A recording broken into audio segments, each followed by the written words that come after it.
Hey, merci d'être avec nous aujourd'hui. Je m'appelle Cindy et puis on se réjouit juste que tu puisses entendre le message de cette semaine.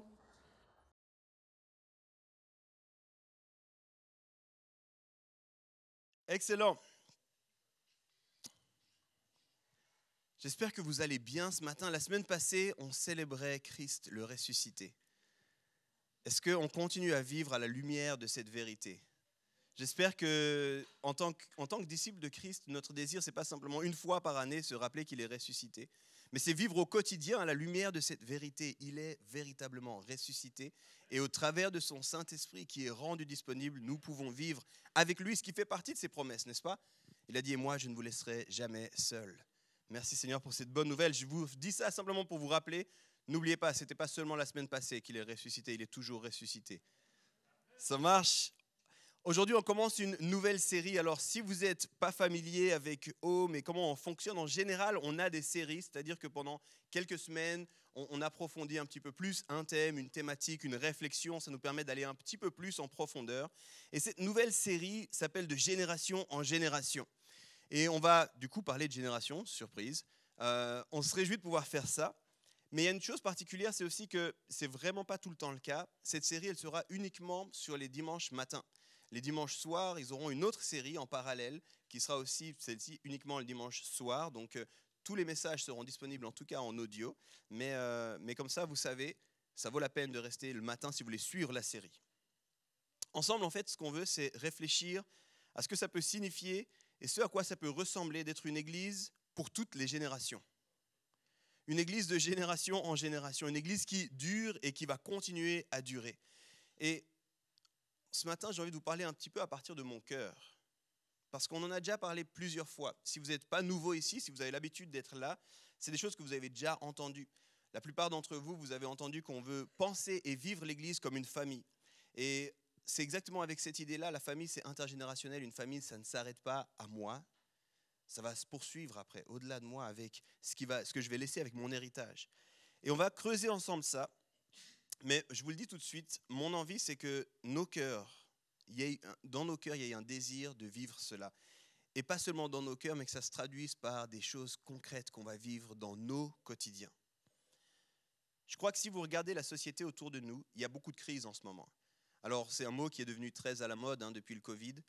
Mais en fait, il n'y avait pas que la crise sanitaire du Covid, il y a plein de crises qui ont lieu. Et je pense qu'une des crises qui a lieu, un des enjeux qu'on voit ces derniers temps, c'est notamment l'enjeu des générations. Il y a un gap et un fossé toujours plus grand entre les générations. Alors si vous êtes sociologue, vous savez que ça vient notamment avec celle qu'on a appelée la génération Y. Il semble qu'il y a vraiment un fossé plus important entre cette génération puis celle qui la précède, les X. Pour ceux qui ne connaissent pas, les sociologues ont cherché très loin. Et ils se sont dit l'alphabet c'est bien. Donc voilà. Et puis maintenant, on voit vraiment ça. On voit d'un côté les jeunes, d'un côté les moins jeunes. On voit cette tension à vivre entre ces générations. On voit de plus en plus de déconnexion. Il y a des phrases qui ressortent maintenant qui ne sont pas nouvelles, mais qui sont très tendance en même temps. Par exemple, peut-être que vous avez entendu la fameuse phrase « c'était mieux avant ».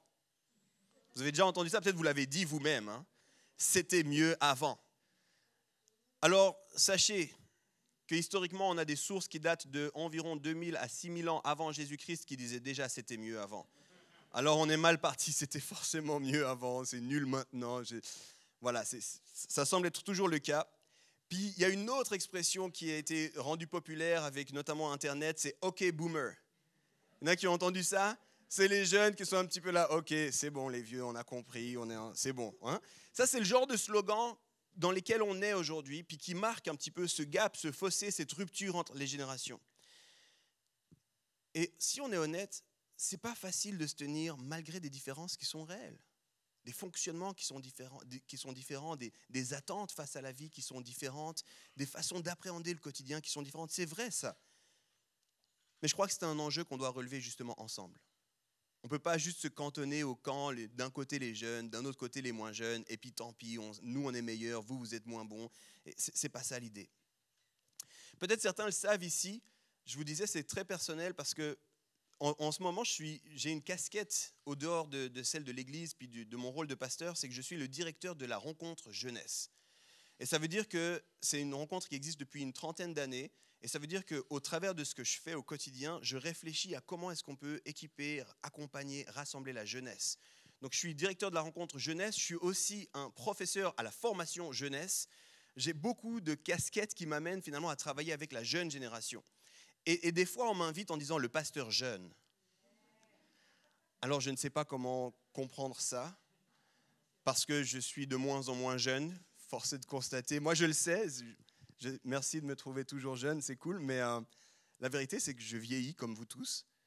Et puis que certains des jeunes m'appellent monsieur, me disent « Oh, vous êtes là !» Pourquoi vous ? Pourquoi ? Je suis venu seul pourtant. Et des fois, je dis en rigolant, je suis plus vieux que Jésus, parce qu'il a fini son ministère à 33 ans. Donc, je ne sais pas si je suis tout à fait adapté, si je suis encore vraiment jeune, mais j'ai un cœur pour la jeunesse. Il y a une réalité que, ici, plusieurs savent, parce que vous connaissez mon histoire, mais c'est l'humour de Dieu, on dira, parce qu'en fait, j'ai quitté l'Église plus jeune à cause de la jeunesse. Alors que j'avais l'âge des groupes de jeunes, je suis parti parce que je trouvais les groupes de jeunes horribles. Et je suis revenu à l'église à cause de deux dames qui s'appelaient Marthe et Léa, qui avaient largement l'âge d'être mes grands-parents. Et je suis revenu à l'église, dans une église où il y avait deux jeunes. Sachant que je suis un de ces jeunes-là, ça veut dire qu'il y avait peu de jeunes. Et j'ai été complètement guéri de beaucoup de blessures dans une église où il n'y avait pas du tout de jeunesse. Donc quand je vous parle de ça, c'est en même temps j'ai un cœur pour la jeunesse et en même temps j'ai un amour énorme pour la génération qui nous précède. Cette idée d'intergénération est profondément marquée dans mon cœur et pour moi c'est une des composantes nécessaires si on veut voir le royaume de Dieu avancer sur la terre aujourd'hui. La plupart des chrétiens disent « Seigneur, envoie des ouvriers ». La plupart des chrétiens disent on veut participer à l'effort d'évangélisation. La plupart des chrétiens disent on veut voir le royaume de Dieu avancer. Bon, ce matin, j'ai envie de vous dire ça se fera seulement si on travaille vraiment ensemble. Je crois qu'il y a quelque chose ici qu'on doit réaliser. La façon qu'on a de travailler ensemble est directement connectée avec l'avancée du royaume de Dieu. Je déteste l'idée que certains ont qu'ici on est une église de jeunes. Des fois on me le dit et à chaque fois c'est vraiment, il y a peu de choses qui m'énervent, mais ça, c'est une des choses qui m'énerve. Parce que je crois que ce n'est pas du tout possible, en fait. Quand je lis la Bible, je ne vois pas l'église des jeunes, l'église des vieux, l'église des bébés. Non, je vois juste l'église. Et on veut juste être l'église, en fait. Et si Dieu nous donne une responsabilité, puis un mandat particulier avec une population plus jeune, très bien. Mais on veut juste être l'église, c'est tout. On ne veut pas être une église de jeunes. On veut être l'église.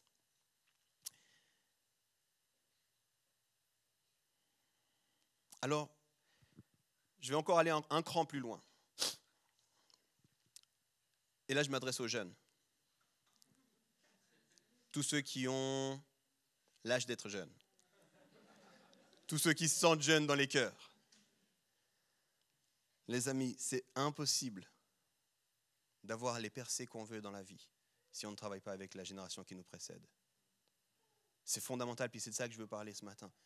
On ne peut pas aller seul. Et je sais, beaucoup d'entre vous, vous ne voulez pas aller seul, mais c'est bien. Mais j'ai envie de vous dire, si on veut voir le réveil, si on veut entendre les gens parler de Dieu, on veut entendre les gens revenir à la maison, on veut voir les cœurs se tourner, c'est impossible. Une des clés, ça va être comment est-ce qu'on travaille avec les générations qui nous précèdent. Et pour la génération qui nous précède, une des clés, ça va être quelle est votre posture. Comment est-ce que vous vous tenez avec les jeunes? Alors c'est ça un petit peu de ce qu'on veut voir. Alors maintenant, quelques mots en préambule encore. C'est important qu'on comprenne quelque chose. On façonne notre vie d'église ici. On pense à nos programmes, on pense à nos styles, on pense à notre communication, on pense à nos activités de façon à ce que ça puisse atteindre la jeune génération. Et ça, je crois que c'est important de le dire. Puis des fois, ça crée des frustrations dans l'église quand on parle de ça.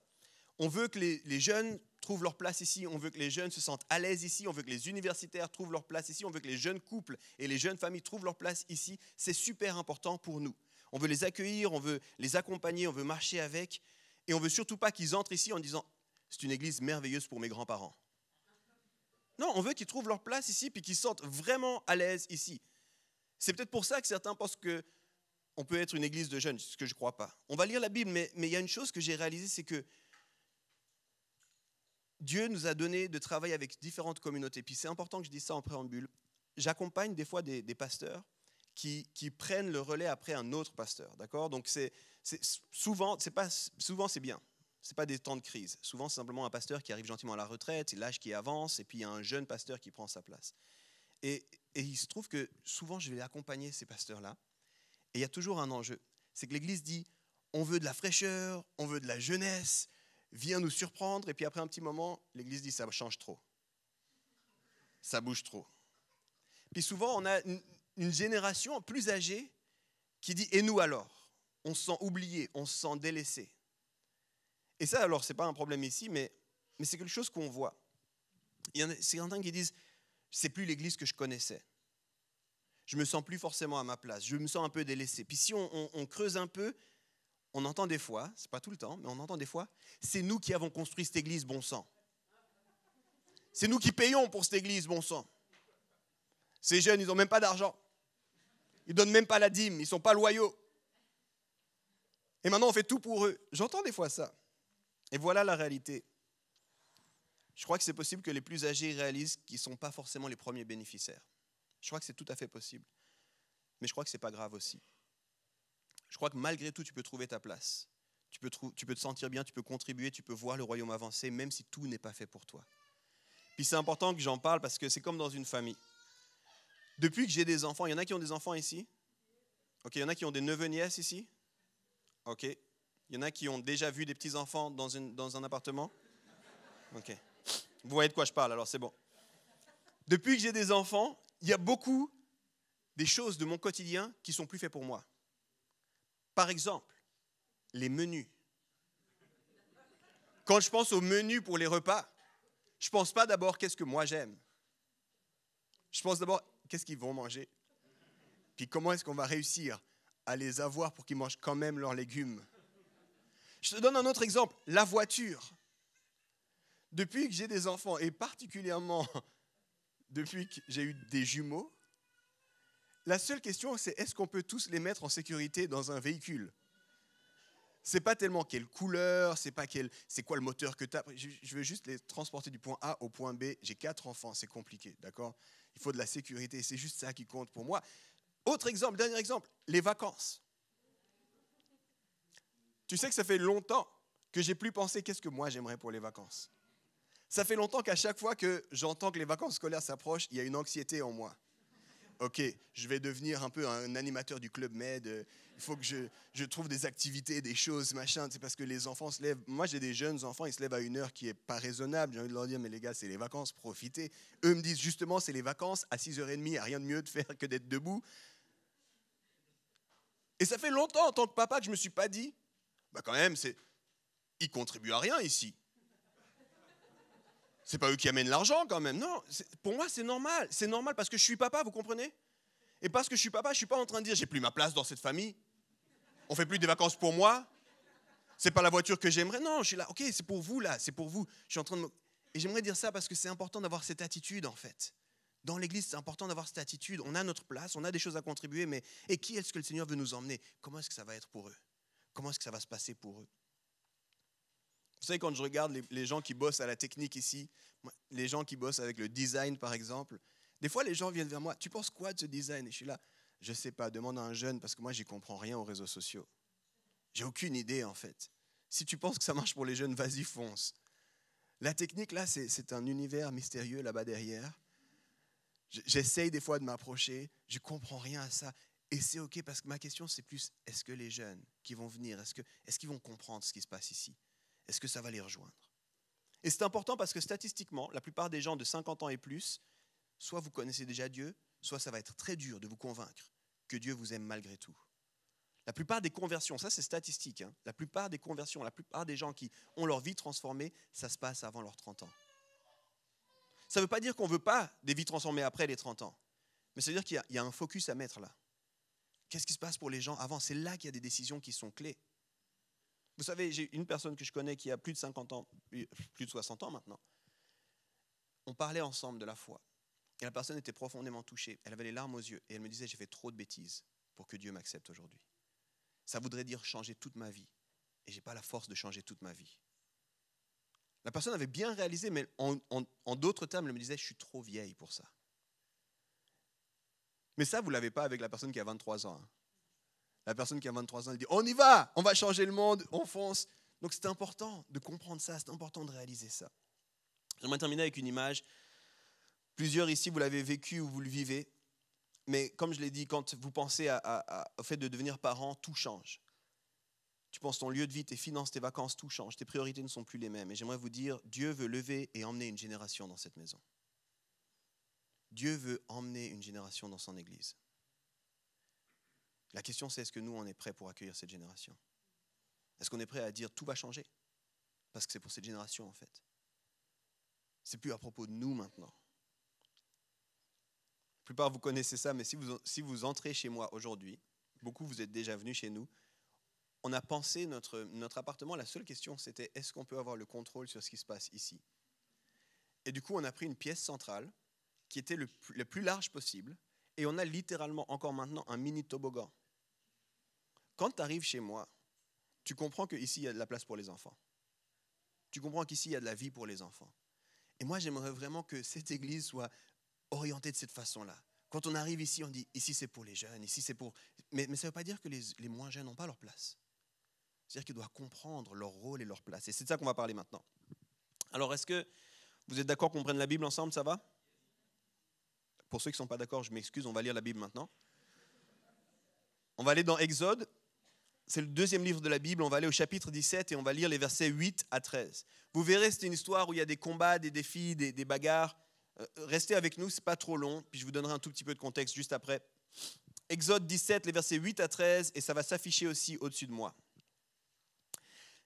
Les Amalécites viennent attaquer les Israélites à Réphidim. Moïse dit à Josué, « Choisis des hommes pour nous défendre, puis va te battre contre les Amalécites. Demain, je serai en haut de la colline et je tiendrai le bâton de Dieu à la main. » Josué part se battre contre les Amalécites comme Moïse l'a commandé. Pendant ce temps, Moïse, Aaron et Our montent sur la colline. Quand Moïse lève son bras, les Israélites sont les plus forts. Mais quand il le laisse retomber, les Amalécites sont les plus forts. Les Israélites sont les plus forts quand Moïse a les bras levés, et quand il laisse retomber ses bras, c'est les Amalécites qui sont les plus forts. Les bras de Moïse deviennent lourds de fatigue. Alors Aaron et Our prennent une pierre et ils se placent sous lui. Moïse s'assoit dessus. Aaron et Our, un de chaque côté, lui tiennent les bras. Ainsi, Moïse garde les bras levés jusqu'au coucher du soleil et Josué est vainqueur des Amalécites en les frappant avec l'épée. On est dans un épisode un peu surprenant, je l'ai dit, c'est un conflit. Et en fait, pour comprendre, le peuple d'Israël sort de tout un temps en Égypte où ils étaient esclaves. Et quand ils sortent, alors il y a plein de choses qui expliquent ça, ils sortent, c'est remarquable, c'est Dieu qui ouvre la voie littéralement pour eux. Et quand ils se retrouvent là, il faut comprendre que les Égyptiens leur ont donné beaucoup d'or et d'argent. Donc vous avez un peuple d'anciens esclaves qui se retrouvent dans un lieu de désert un petit peu, avec beaucoup d'argent.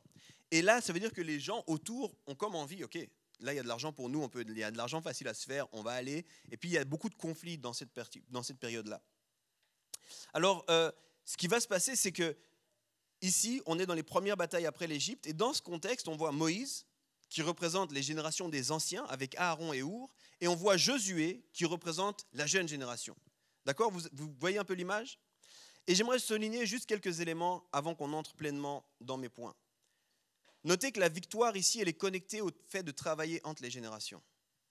C'est extrêmement clair dans cette illustration-là. Dans ce combat-là, on ne peut pas passer autour. Il fallait que Moïse ait les bras levés. Si Moïse baissait ses bras, la jeune génération perdait.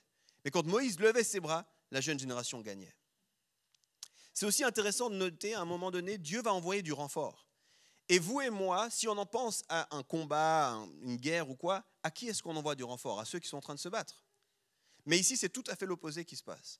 Moïse envoie du renfort, Dieu envoie du renfort à Moïse.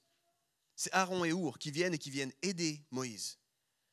Assieds-toi, Moïse. On va tenir tes bras, Moïse. On a compris ce qui se passe. C'est vraiment intéressant de noter ça. Il ne dit pas, bon, je vais envoyer des nouveaux soldats. Non, j'ai envoyé des gens à Moïse. C'est intéressant de noter aussi que Moïse dit à Josué quoi faire. Mais il ne va pas dire, maintenant, Josué, il y a des gens qui viennent nous attaquer. Va te battre, moi je vais me cacher. Non, Moïse dit, va te battre, moi je vais prier. Toi, tu as un combat à mener, moi j'ai une prière à tenir. Et c'est quand on sera ensemble qu'on va avoir la victoire. C'est vraiment important de voir ça. Et finalement, c'est intéressant aussi de noter que Josué a obéi à Moïse. Josué a dit à Moïse, je vais faire ce que tu me dis de faire. J'ai confiance en toi. Alors que c'est lui qui prenait les risques au passage. Le risque direct, c'était pour Josué. Mais Josué l'a fait quand même. Alors avec ces remarques, voilà mon premier point. La sécurité et la victoire de la jeune génération dépendent de la posture et des mains de la génération qui la précède. C'est un long point, je le répète. La sécurité et la victoire de la jeune génération dépendent de la posture et des mains de la génération qui la précède. C'est extrêmement important qu'on réalise ça. Ce récit nous donne une image et une réalisation de ce à quoi ça doit ressembler des générations qui œuvrent ensemble. Je vais le dire autrement, ce n'est pas important la force et la compétence des jeunes générations si l'ancienne génération ne se tient pas avec elles.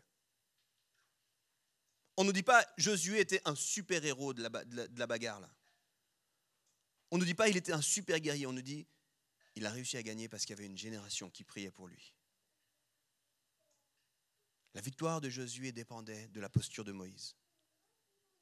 De la même façon, ça ne fait pas grand-chose d'avoir une génération plus âgée qui a la bonne posture si la jeune génération ne va pas au combat.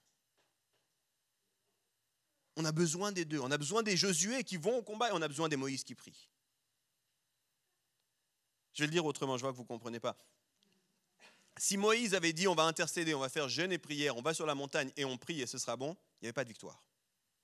Mais si de l'autre côté, Josué allait dire bon écoutez les vieux, cachez-vous, prenez les femmes, nous on va aller faire la guerre, il n'y aurait pas eu de victoire.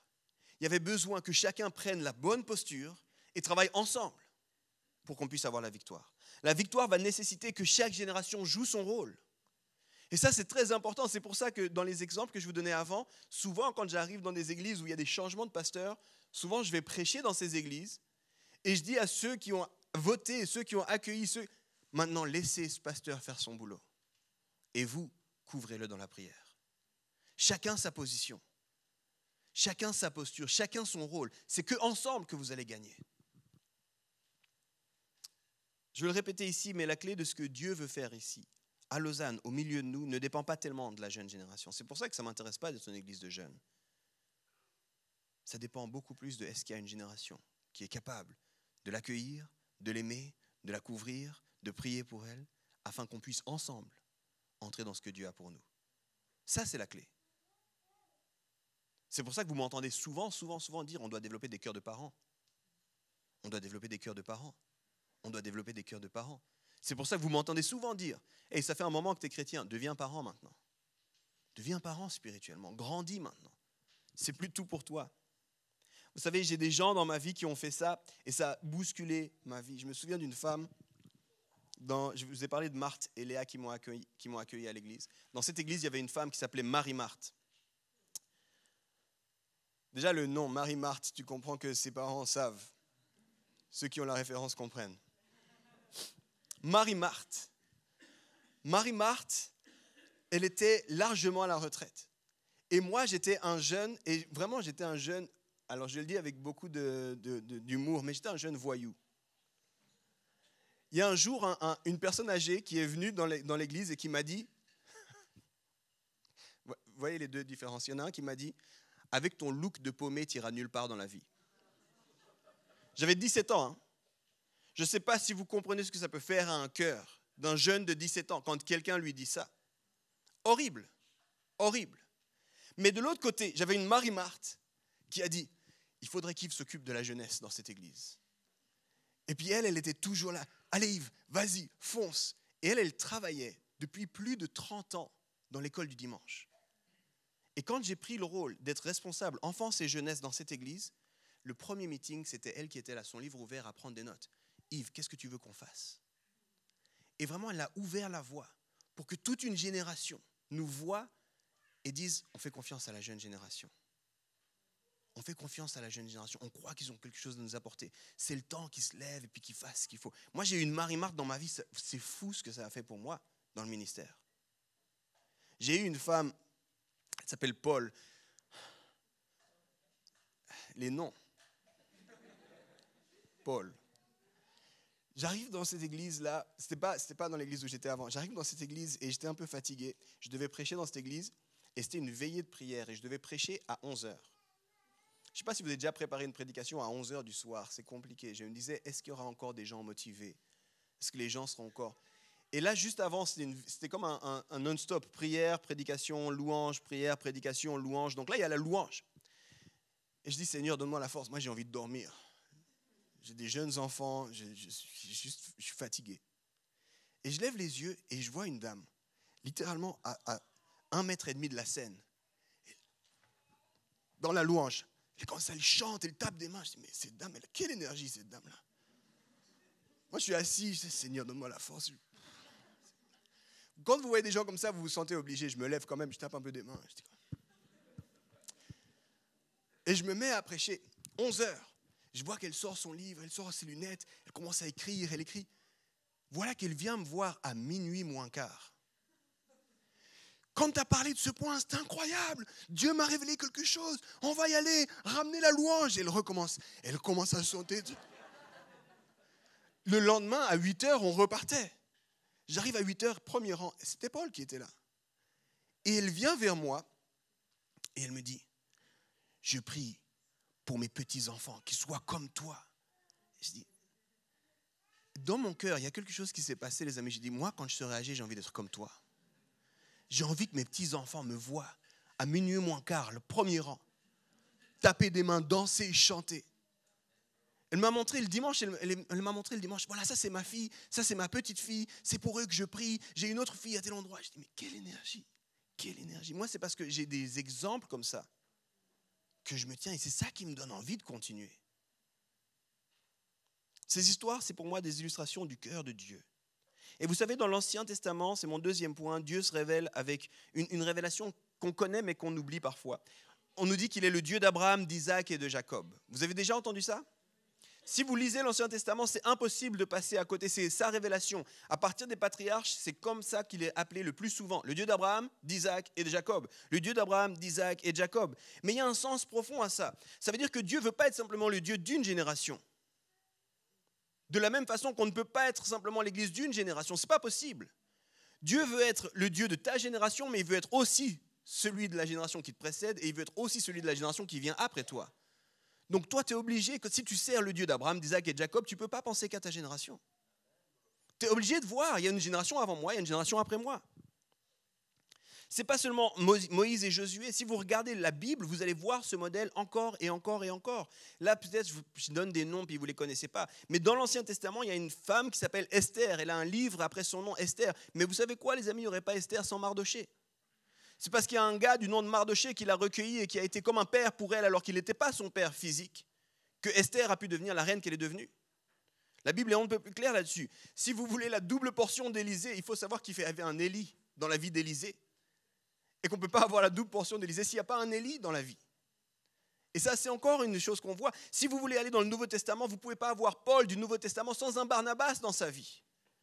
Et c'est seulement un Barnabas qui met dans la vie de Paul tout ce qu'il peut mettre, et Paul qui va mettre tout ce qu'il peut mettre dans la vie d'un Timothée qui fait les églises du Nouveau Testament telles qu'on les lit aujourd'hui.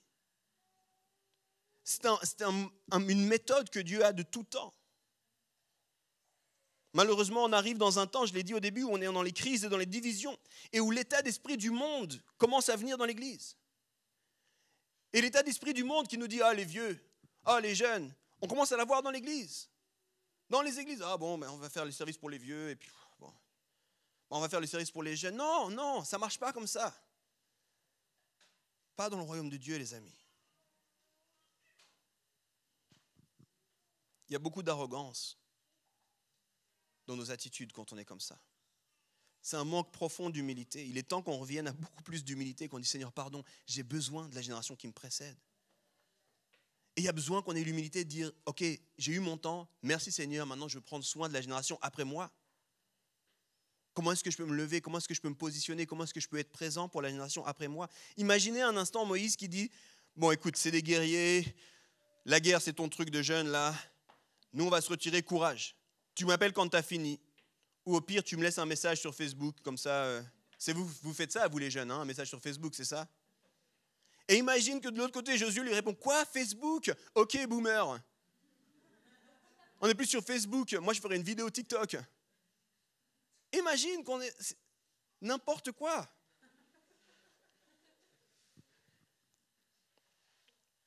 Becky Johnson, qui est une pasteure à Jesus Culture Sacramento, a dit la chose suivante.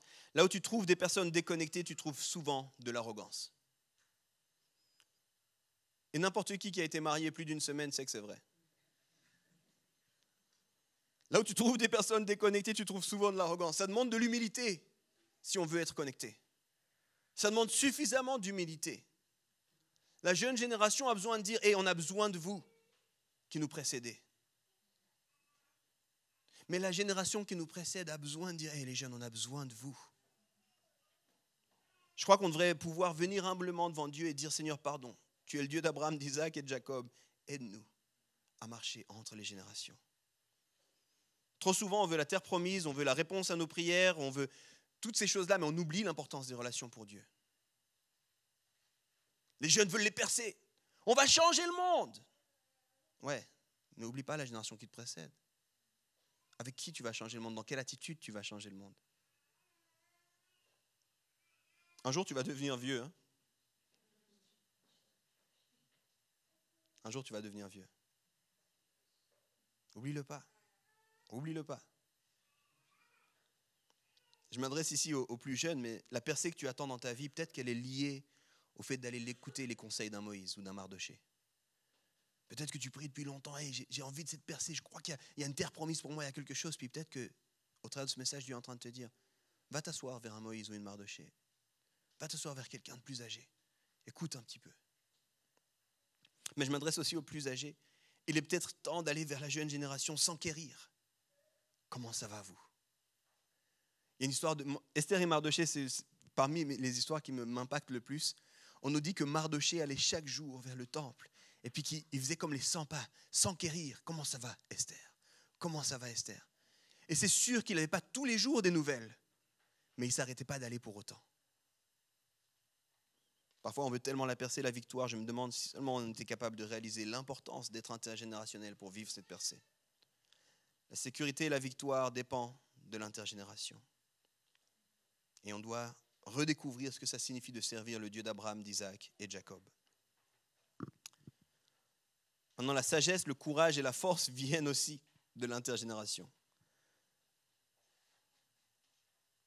Une des choses importantes qu'on a dans cette histoire, c'est aussi comment est-ce que l'ancienne génération a couvert la jeune génération. Et là, je parle d'une couverture spirituelle, je parle d'un positionnement de cœur qui est très, très important. Je pense qu'une des choses les plus importantes et puissantes que l'ancienne génération peut faire, c'est de couvrir la nouvelle génération dans la prière. Vous voyez cette posture de Moïse qui prie pour la jeune génération, qui prend de la hauteur, qui prie. Ça, c'est une posture extrêmement importante de l'ancienne génération. Tous les soirs, je répète une phrase à mes enfants, individuellement. À chaque soir, je leur dis bonne nuit. C'est vraiment une majorité des soirs, je suis à la maison et je leur dis bonne nuit. Et je leur dis, tu es beau, fort, intelligent et aimé. Et pour mes filles, je leur dis, tu es belle, forte, intelligente, aimée. Et c'est vraiment quelque chose que je fais régulièrement. Et j'ai envie qu'ils le sachent et qu'ils l'impriment. J'ai envie que ça s'imprime dans leur cœur, dans leur tête, que ça soit connu. Je sais que c'est répétitif. J'ai envie qu'ils le sachent. Parce que je sais, les amis, que la vie va les faire douter de ça. Je sais que la vie va les faire douter de ça. Je suis convaincu. Je sais que l'école va les faire douter de ça. Je sais que les amis à l'école, je sais que les réseaux sociaux vont les faire douter de ça. Je sais que l'ennemi de leurs âmes va chercher à les faire douter de ça. C'est pour ça que depuis qu'ils sont nés, je leur dis ça chaque soir. Et quand ils étaient petits, encore nourrissons, je leur disais plusieurs fois par jour. Je sais au passage qu'ils vont faire des erreurs et des bêtises. Je sais que mon rôle, c'est aussi de les reprendre. Mais je veux par-dessus tout qu'ils sachent. Vous êtes aimés, vous êtes forts, vous êtes intelligents, vous êtes beaux, vous êtes capables. Ça, j'ai envie qu'ils l'entendent plus que tout. Et j'ai envie que ce soit ça le plus important. Alors, j'ai fait le calcul pour ma fille aînée qui s'appelle Elisha, qui a aujourd'hui 8 ans. Et elle a vécu 2681 jours. Je pense, sans déconner, que j'ai dû lui dire plus de 2600 fois.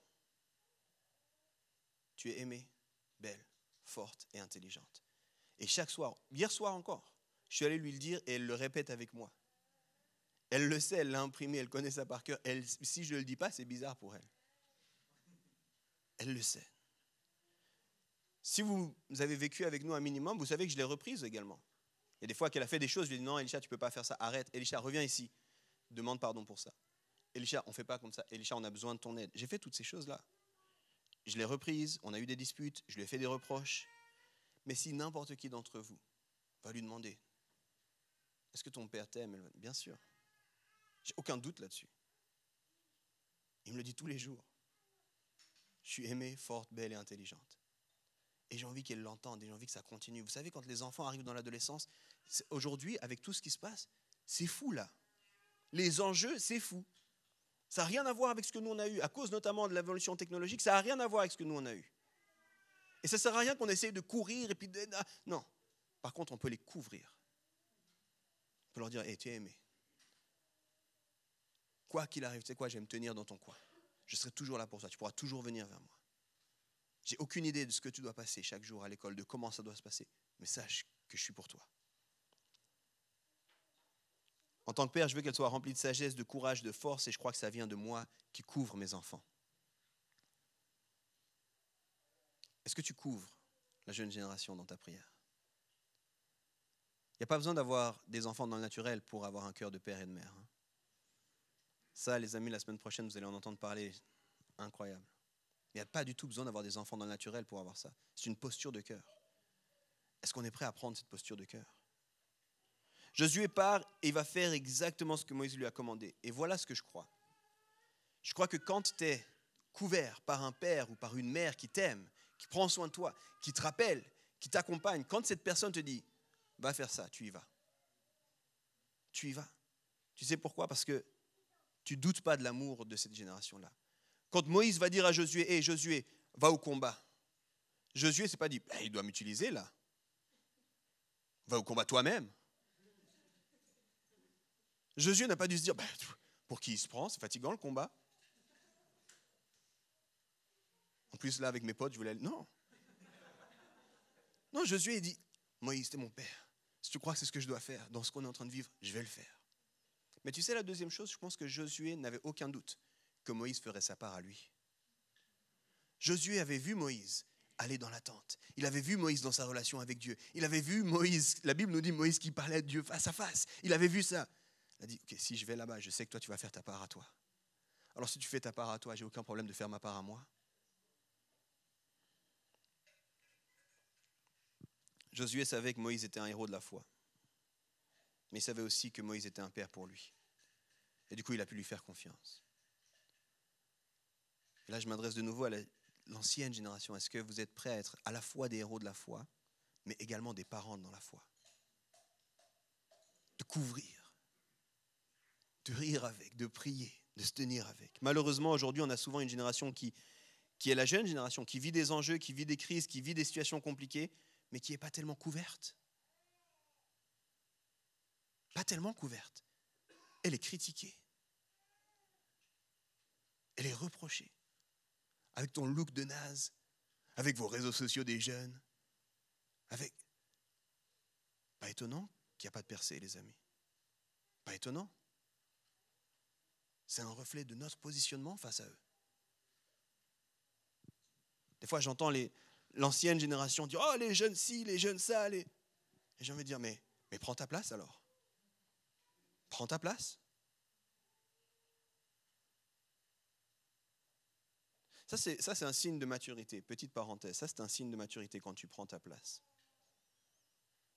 En tant que parent, quand mes enfants font des bêtises, la première des choses, c'est qu'on arrête, surtout quand il y a des dangers. Là. On arrête tout ce qu'on fait. Venez ici, moi, c'est ce que je dis toujours à mes enfants. Venez ici, asseyez-vous. Après, j'analyse ce qui s'est passé, j'écoute les avis, tout ça, je mets ça au clair. Puis après, je renvoie mes enfants. Il y a souvent une décision qui est prise par rapport à ce qui a été vécu. Mais là s'ouvre un troisième temps. Et ce troisième temps, c'est moi qui me pose la question, quelle est ma responsabilité face à tout ce qui s'est passé là? Et souvent, je dis à mes enfants, vous m'entendez parler comme ça? Non, alors vous ne parlez pas comme ça. J'ai une responsabilité dans comment ils vont faire. Mais aujourd'hui, on a souvent dans la société, beaucoup de doigts pointés vers la jeune génération, mais peu de responsabilité de la génération qui précède. Quelle est notre part à nous dans tout ça? C'est important qu'on se tienne, les amis, c'est important qu'on soit là. C'est une folie ce qui se passe pour les jeunes. Au travers du fait que je travaille avec beaucoup de jeunes et beaucoup de la jeunesse, je vois des enjeux, je me dis, combien de fois j'ai dit à ma femme, je suis tellement reconnaissant. À l'époque où nous on était à l'école, c'était facile. Quand je vois ce qu'eux ils ont à l'école, j'aimerais pas y être. J'entends certaines histoires, certaines dingueries, j'aimerais pas y être. Mais du coup, j'ai une position à prendre. J'ai une couverture à amener sur cette jeune génération. Et honnêtement, en tant que pasteur, je suis vraiment content pour toutes les personnes âgées qui entourent et qui couvrent cette église. On en a parlé, vous en avez rencontré plusieurs, mais on a un groupe qu'on appelle les vieux singes, les vieux sages. Ça dépend quand. Des fois, parce qu'on les aime fort, on les appelle les vieux singes, puis des fois, parce qu'on les aime encore plus fort, on les appelle les vieux sages. Mais c'est tous des pasteurs qui sont des couples pastoraux qui sont soit à la retraite, soit sur le bord d'arriver à la retraite, mais qui nous couvrent en tant qu'Église. C'est un privilège énorme. Quand il y a un doute, quand il y a une situation, quand il y a quelque chose que je ne comprends pas, j'ai un téléphone. Pierre, Stéphane, Jean-Luc, juste aidez-moi un instant. Je ne sais pas ce qui se passe ici. Je ne sais pas comment faire ici.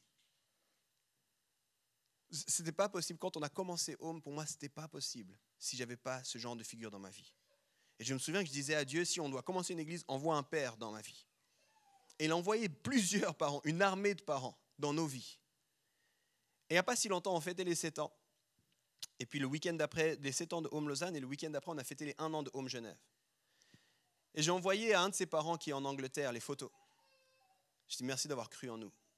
Regarde, on est en train de vivre ça, on est en train de faire. Et sa réponse était tellement belle, tellement simple. Yves, on continue à prier pour vous.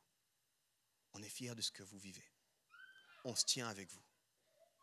Mais on a besoin de ça, les amis. On a besoin de ça. Toi, tu as besoin de ça dans ta vie. Tu as besoin d'une Marie-Marthe dans ta vie. Tu as besoin d'une Léa et d'une Marthe dans ta vie. Tu as besoin d'une Paul dans ta vie. Tu as besoin de parents biologiques dans ta vie. On a besoin de tout ça. Et ça va prendre que nous, on se tourne vers eux aussi. Mes parents biologiques, c'est mes super-héros pour moi.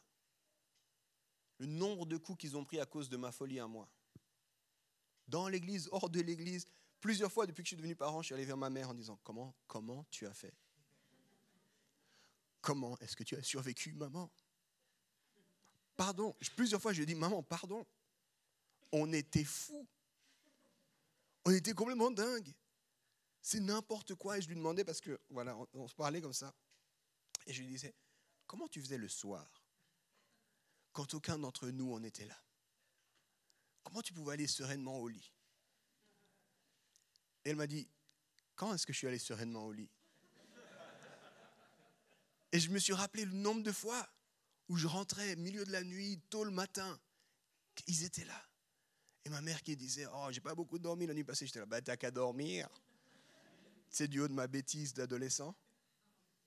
Vous faites rien, vous avez qu'à dormir de toute façon. Mais en fait, ils me couvraient dans la prière.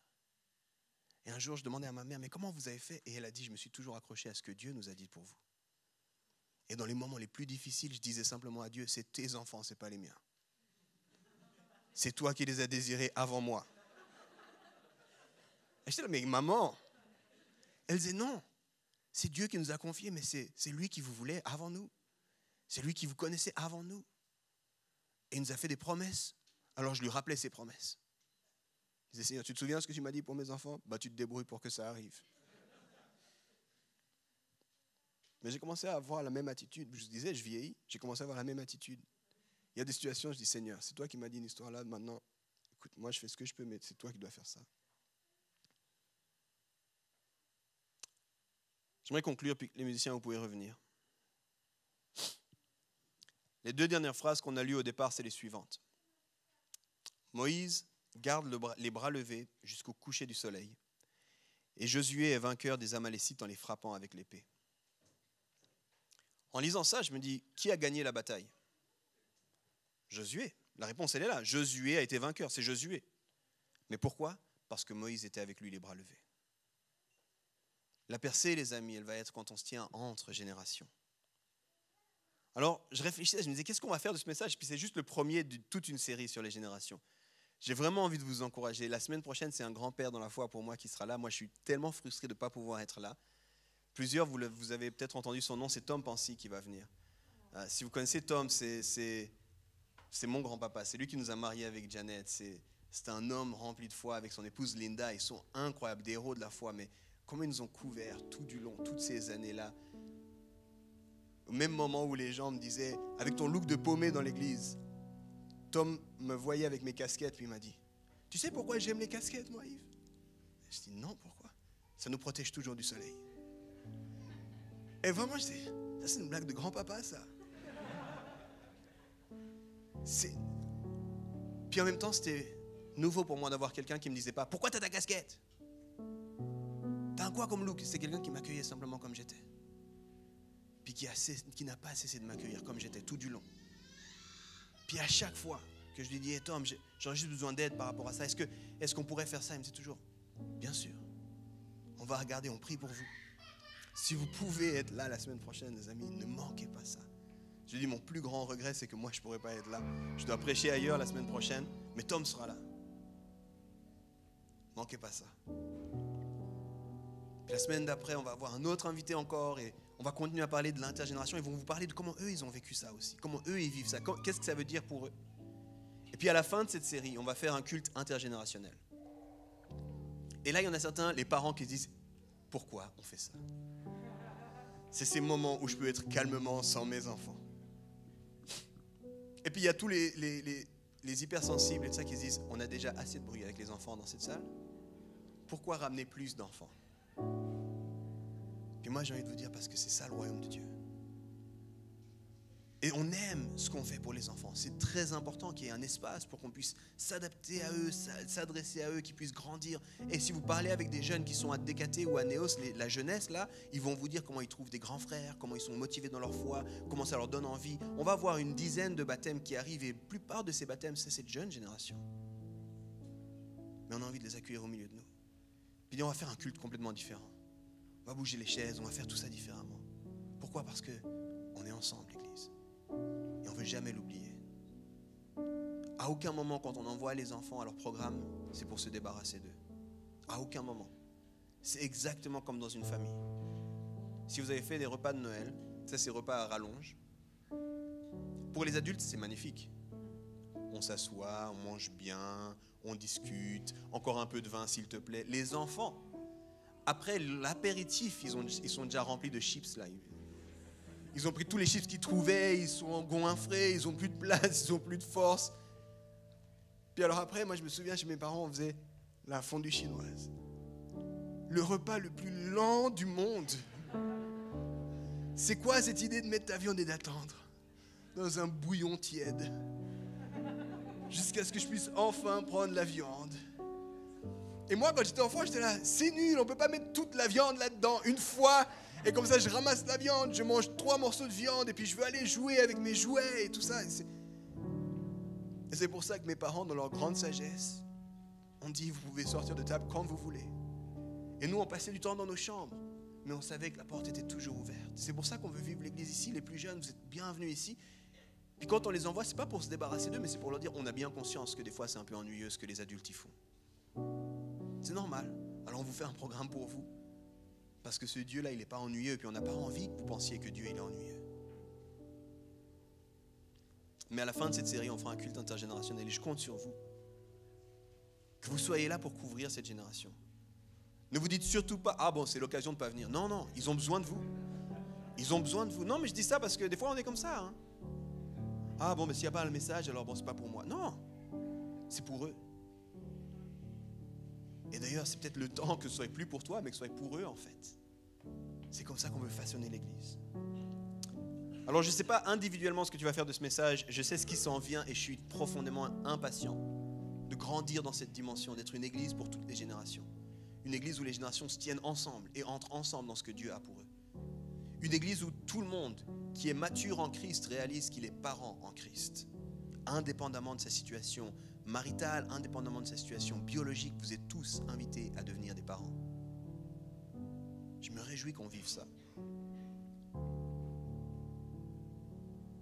J'aimerais maintenant vous proposer un petit moment. On va prendre 5 minutes. Et plutôt que simplement une prière comme ça à chacun, je vais vous proposer de vous mettre en petits groupes. Et j'aimerais vous lancer un défi. Essayez d'être avec quelqu'un qui n'a pas exactement le même âge que vous. Allez pas commencer à demander, toi t'es quel âge, j'ai besoin de 25 ans de plus ou 25 ans de... Non. Mais juste vous dites, est-ce que t'es ok qu'on prie ensemble? Puis essayez de vous déplacer un petit peu, essayez de challenger. Et puis juste le prénom, ne commencez pas, ça c'est pour les personnes plus âgées. Ne demandez pas, alors tu viens d'où? Et puis tu fais quoi dans la vie? Mais c'est génial, ça fait longtemps que... Non, on n'a pas le temps pour ça. Ça, vous le ferez après. Là, maintenant, c'est juste, c'est quoi ton prénom? Et puis on prie pour cette personne. Seigneur, bénis cette personne. Encourage cette personne. Tiens cette personne. On veut juste se mettre, tout un petit moment, en petits groupes. Et faites des petits groupes aussi. Hein. Faites pas un groupe ça et puis un deuxième groupe là, c'est trop grand là. Faites des groupes, 3-4 personnes max. Et puis on prie ensemble. Puis moi, je reviens, mais dans 5 minutes, je reviens. Parce qu'on doit chanter, on doit louer Dieu maintenant. Mais je vous propose maintenant, déplacez-vous, faites un petit peu de bruit, mettez-vous 3, 4, 5 max, on prie ensemble.